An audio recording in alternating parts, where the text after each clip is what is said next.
આપણો છે આ નવો બ્લોગ કારણ કે આટલા બધા દિવસ અમે વિડીયો નહોતા મૂકતા એટલે એની માટે અમે માફી માંગવી છીએ. અત્યારે અમે અમારા ટ્રેકની જગ્યાએ શિવમ અમૃતમાં જ આવી છીએ સ્કેટિંગ આપવા. આખી ટોળી છે. આપણો એક કેમેરામેન છે કારણ કે ઘરેથી થોડું પ્રેશર પેપર હોવાના કારણે તે કેમેરામેન છે. હાલમાં જો આપણે શિવમ અમૃતમાં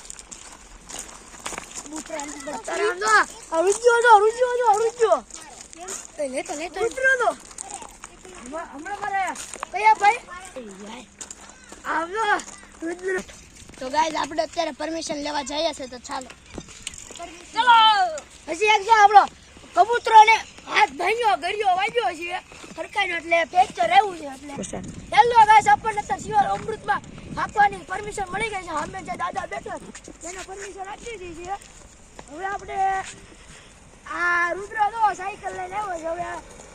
હવે જોઈ છે હવે બધા પેલા સ્કેટિંગ કરી લો. હાલો અત્યારે આ હાઈવે છે અને આ બધું શિવમ અમૃત જ છે. અત્યારે જે કાકા છે એની પરમિશન લઈ લીધી છે. હવે હાલમાં અમે હવે સ્કેટિંગ આપવાના છીએ. જો અત્યારે જો એક પેર જ છે સ્કેટિંગ. બધા ટેક કરવું હોય તો અને અત્યારે મેં એક જ કર્યું એક સ્કેટિંગ મારો ભાઈ બન આ કોલે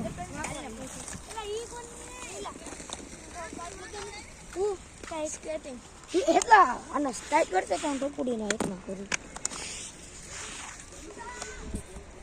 અત્યારે એક ખુશખબરી છે તમે જાણી નવા જાય આપણા ઈશાનભાઈએ નવા સ્કેટિંગ લીધા એ પણ મીશોમાંથી. એનો કલર કેવો છે કોમેન્ટમાં કહેજો. અને આ વિડીયોમાં સૌથી વધારે છે લાઈક સબસ્ક્રાઈબ કરજો કારણ કે કાકા એમને માંડ પરમિશન આપી છે વ્લોગિંગ કરવાની. એટલે આ વિડીયોમાં સૌથી વધારે પ્રમોશન ને એવું બધું કરજો એટલે અમને થોડોક ફાયદા થાય. તમને 3, 2, 1 ગો.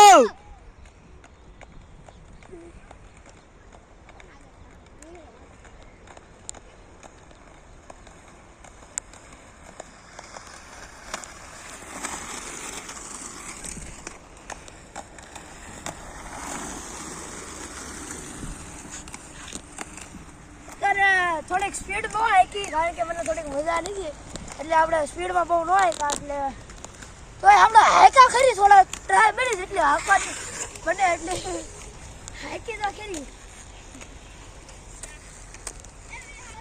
આ ટપુડા ભાઈ એ મારા સ્કેટિંગ લીધા. હવે એ ભાઈ શીખે છે.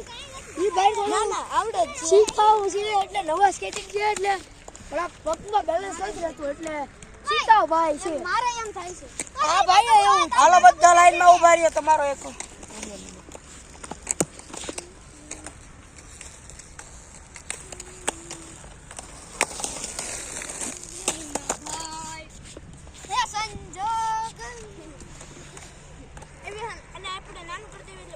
શિવમ અમૃત પાર્ટ 1 અત્યારે અમે બ્લોગ એન્ડ બંધ કરવી જોઈએ.